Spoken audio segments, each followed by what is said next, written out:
Michael Arnold is a researcher over at TRT World's Research Center. He joins me now live from Vancouver in Canada. Michael, good to have you on the show. This tit for tat, I think, is the best way to describe it, was significantly larger than a few previous rocket attacks in recent weeks. I mean, is this a sign that tensions could intensify, or do we just leave it at that? Yeah, I think, there's a couple of things to point out here which are important. As you sort of mentioned, there has been tit for tat in the past over the last few years where both Hezbollah and Israel will trade attacks across the border, usually Hezbollah targeting Israeli army positions and then artillery fire in response. This was the first time since 2014 that Israel had actually deployed military aircraft and launched airstrikes into Lebanon, which is an important development because it signals a degree of escalation. At the same time, I think what we're seeing here is something which is on both accounts, actually, both on Israel and the Hezbollah side. It's all about messaging without escalating into a full-scale conflict. From the Israeli side, of course, there's this context of regional tensions with Iran. And we have to keep in mind the Israeli defense minister's statement that Israel is ready to fight on a multi-front conflict with Iran. Of course, the northern front of Israel with Lebanon would be one of those fronts. From Hezbollah's side, they had to respond to these Israeli attacks because Israel is trying to test their resolve in the context of the ongoing Lebanese crisis.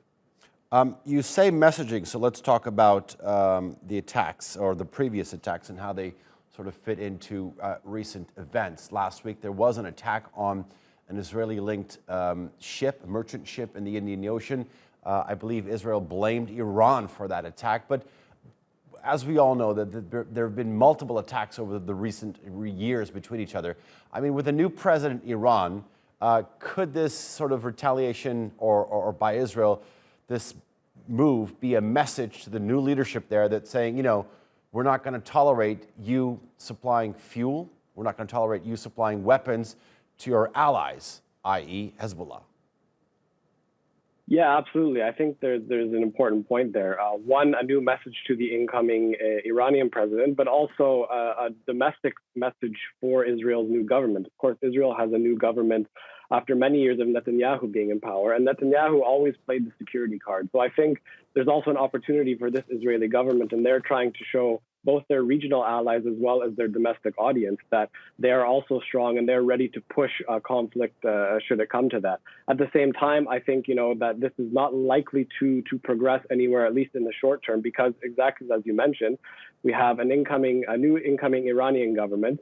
We have a relatively new Israeli government, and on the Lebanese side, we have an ongoing, unprecedented domestic crisis, which, as much as Hezbollah may want to pretend that it doesn't impact their operations, it very clearly does, as domestic situations in Lebanon have shown over the past couple of weeks with rising sectarian tensions and direct sort of confrontation of Hezbollah. So, I think while this is a dangerous situation, and there's always a risk of things getting out of hand, I think all of the parties involved at this point have no intention to push that. So, the people in the region have to hope that no mistakes are made and that it doesn't go beyond what the sides are trying to do here. Okay, you talked about the Israeli side. You talked about the Iranian side as well. You briefly mentioned the Lebanese side. I mean, you said this is unlikely to progress, but if it were to progress, it could be another devastating blow to a country that is already struggling with so many things.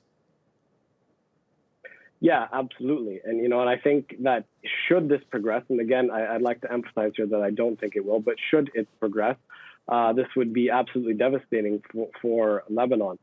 Part of the reason why I also don't think it will is because in previous conflicts with Israel, if we go back to 2006 in particular, despite sort of the domestic politicking, of course, the fact that many people in Lebanon don't support Hezbollah, there was a relative national consensus around Hezbollah taking the lead in defending against Israeli attacks. That no longer exists, as very clearly demonstrated in first the clashes south of Beirut last week, but perhaps more importantly, the incidents in the last 24 hours of these Druze villagers intercepting basically the Hezbollah rocket launchers as they return from launching rockets and making very clear that they don't want this happening in their villages. So I think, Hezbollah can see this.